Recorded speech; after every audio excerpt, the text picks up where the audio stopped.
ICC men's T20 world Cup 2026లో విజేతగా నిలిచిన టీమిండియాకు భారత్ నియంత్రణ మండలి బీసీసీఐ భారీ నగదు బహుమతిని ప్రకటించింది. ఈ చరిత్రాత్మక విజయాన్ని గుర్తిస్తూ టీమిండియాకు మొత్తంగా 131 క్రోర్స్ నగదు పురస్కారం అందజేయనున్నట్లు బీసీసీఐ ప్రకటించింది. అహ్మదాబాద్లోని నరేంద్ర మోడీ స్టేడియంలో జరిగిన ఫైనల్ మ్యాచ్లో న్యూజిలాండ్పై భారత్ అద్భుత విజయం సాధించి ఐసీసీ మెన్స్ టీ20 వరల్డ్ కప్ని గెలుచుకుంది.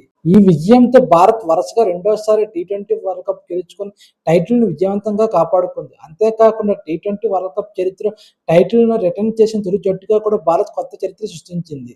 స్వదేశంలో టీ20 వరల్డ్ కప్ గెలిచిన ఫస్ట్ టీమ్గా కూడా భారత్ మరో రికార్డుని క్రియేట్ చేసింది. ఇంకా ఒక విశేషం ఏమిటంటే ఈ విజయంతో భారత్ మొత్తం 3 సార్లు ICC men's T20 world cup గెలిచిన తొలి జట్టుగా కూడా నిలిచింది. దీంతో టీమిండియా టీ20 చరిత్ర అత్యంత విజయవంతమైన జట్టులో ఒకటిగా మరింత బలంగా తన స్థానాన్ని నిలబెట్టుకుంది.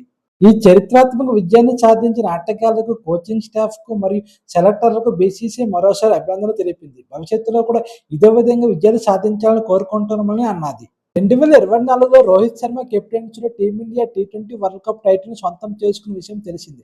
ఆ సమయంలో బీసీసీఐ 125 కోట్లను బహుమతిగా ప్రకటించింది. టీ20 వరల్డ్ కప్ 2026 విజేతగా నిలిచిన టీమిండియాకు ఐసీసీ 27.48 కోట్లు బహుమతిగా ప్రకటించిన విషయం తెలిసిందే.